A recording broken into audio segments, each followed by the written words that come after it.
తాకట్లో ఉన్న బంగారాన్ని విడిపించి ఆ రోజున మార్కెట్ ధర కట్టి మిగిలిన డబ్బును మీకు అందిస్తుంది కొమ్మూరి గోల్డ్. శోభిత గారు, అంటే ఆఫ్టర్ మ్యారేజ్ తర్వాత మీ సినిమా రాబోతుంది ఏంటంటే మోర్ ఎగ్జైట్మెంట్గా ఉంది. అంటే జనాలు ఎలా రిసీవ్ చేసుకోబోతున్నారు, ఎలా ఉంటుంది దీని రెస్పాన్స్ అనే ఒక ప్రెజర్ ఏమైనా ఉందా? అంటే జనాలు ఎలా ఫీల్ అవుతారు అనుకుంటూ నేను డెసిషన్స్ తీసుకుంటే నాకు జడ్జ్మెంటే ఉండదు కదా.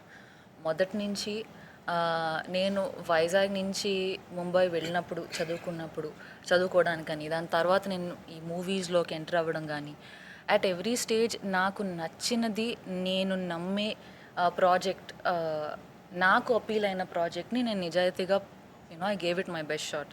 కానీ ఏది చేస్తే నచ్చుకుంటారు, ఏది చేస్తే సో అండ్ సో వాల్యూ వస్తుంది అన్నంత తూకంతో నేను చూసి చేయలేదు.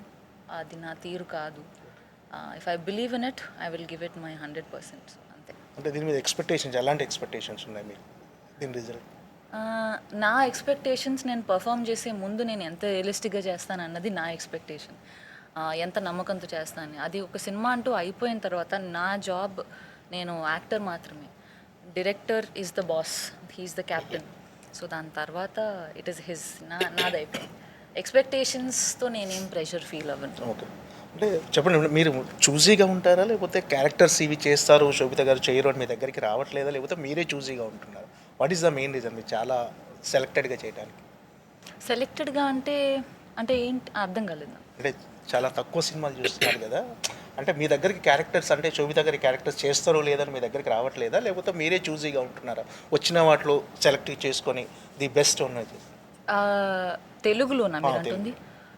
బికాజ్ అదర్ లాంగ్వేజెస్లో నాకు, ఫర్ ఎగ్జాంపుల్ మలయాళంలో నివిన్ పాలీతో మూతోన్, గీతూ మోహన్ దాస్ డైరెక్టెడ్, కురుప్ విత్ దుల్కర్ సల్మాన్, తమిళ్లో పొన్నియిన్ సెల్వన్ 1 and 2, హిందీలో made in heaven 1, 2, night manager 1, 2, Hollywood. So ఇలా నేను చెప్పుకుంటూ వెళ్తే నేను చేసినవి చాలా ఉన్నాయి, కానీ మేబీ తెలుగులో అలా కుదరలేదు. ఐ రియలీ ఎంజాయిడ్ శేష్తో, శశితో చేసిన గూఢచారి, మేజర్.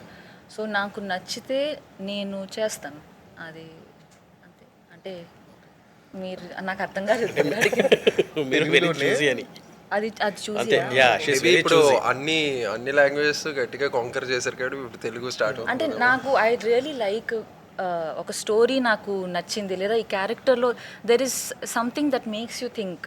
అది ఒక కమర్షియల్ క్యారెక్టర్ కావచ్చు, ఎక్స్ట్రీమ్లీ ఆర్టిస్టిక్ కావచ్చు, ఏ జానర్ అయినా, ఏ జోన్ అయినా కూడా ఇది నేను చెయ్యను అలా లేదు. కానీ నాకు ఆ character should appeal to me, then I will do it. So అంతే. చీకట్లో ఇస్ దట్ స్టెప్. ఎగ్జైట్ చేయాలి ఫస్ట్ క్యారెక్టర్ అండ్ బయట షీఈస్ సో డిటర్మిన్.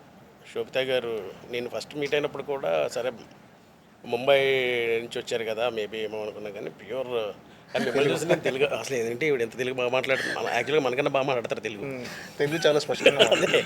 కొన్ని వర్డ్స్ అవి కూడా. మీరు అలా అనకండి, ఆల్రెడీ చాలా మంది తెలుగు బాగా మాట్లాడుతుంది, నాకు ఫుల్ హైప్ అయిపోయింది. ఏం గ్రాండ్గా మాట్లాడాలేమో నాకు టెన్షన్గా ఉంది ఇప్పుడు. కాంటెక్స్ట్ మీకు ఇందులో కొన్ని సీన్స్లో కైండ్ ఆఫ్ కాస్టింగ్ అందరూ చూస్తే ఆ తెలుగుతనం గట్టిగా మంచి వండర్ఫుల్ పీపుల్ హావ్ కమ్. మణి గారు కావచ్చు, ప్రదీప్ గారు కావచ్చు, కాస్టింగ్ లో ఆ సీన్ చూస్తే భలే జస్ట్ లైక్ ఏ ఫ్యామిలీ. అంటే ఆ ఫ్యామిలీ వాళ్ళు ఏంటంటే కాస్టింగ్ కూడా మనం పెట్టినట్టు ఉంటారు. ఇప్పుడు శోభిత గారి ఫ్యామిలీలో ప్రదీప్ గారు కానీ, ఝాన్సీ గారు, మెయిన్ శ్రీలక్ష్మి గారు మన ఓల్డ్ కమెడియన్ ఆవిడ. సో వీళ్ళందరిది ఏంటంటే టుగెదర్ లైక్ ఒక ఫ్యామిలీలా అనిపిస్తారు అనమాట. ఫ్రేమ్ పెడితే మీకు అది ఫీలింగ్ మీ ఇంట్లో ఒక స్లైస్ ఆఫ్ లైఫ్ లాగా అనిపిస్తుంది. అందంగా ఉంటుంది అంటే బికాజ్ అందరూ స్వచ్ఛంగా బ్యూటిఫుల్గా తెలుగు మాట్లాడతారు, డైలెక్ట్ కానీ అంతా చాలా. అండ్ ఈ ఫిల్మ్ ఏంటంటే డైరెక్ట్ ఏదో ఒక క్రైమ్ సస్పెన్స్ థ్రిల్లర్ అంటే అట్లా ఒక డార్క్ టోన్లో ఉంటుందని కాదు. దీంట్లో ఏంటంటే అండర్లైన్ ఒక మెసేజ్ ఉంది. ఇప్పుడు చాలా వరకు క్రైమ్స్ కానీ చాలా ఇంట్లో మనకి ఆడపిల్లలకి చిన్న చిన్నవి జరుగుతూ ఉంటాయి, ఏదో స్కూల్స్లోనో లేకపోతే థియేటర్స్లోనో లేకపోతే ఎక్కడైనా సరే. అవి మనకి అంత పెద్ద క్రైమ్స్లో కనిపించవు. ఒకవేళ అనిపించినవి ఏంటంటే మన చుట్టూ ఉన్న పెద్దవాళ్ళు లేకపోతే చుట్టూ ఉన్న ఫ్యామిలీస్ వల్ల వీటి వల్ల లేదు అదేం కాదు ఏం కాదు అని చెప్పి మనం దాన్ని ఒక చాప కింద తోసేసినట్టు కప్పెట్టేస్తాం. కానీ అవి తెలియకుండా చాలా ఫోబియా చాలా పెద్దగా ఉంటాయి. అవి ఒక ట్రామటైజ్ అవుతారు. అవి మనం ఏంటంటే చాలా వరకు పట్టించుకోరు, చిన్నదే కదా అనిపిస్తుంది మనకి. అది కొంతమందికి చాలా చిన్నది చాలా పెద్దది అవ్వచ్చు కదా. ఆ మెసేజ్ ఈ మూవీలో ఒక అండర్లైన్గా ఉంటుందన్నమాట. అదే, That's a very good- అది యాక్చువల్లీ చాలా ఎగ్జైట్ చేస్తుంది ఆ మెసేజ్. మేజర్లీ అట్లా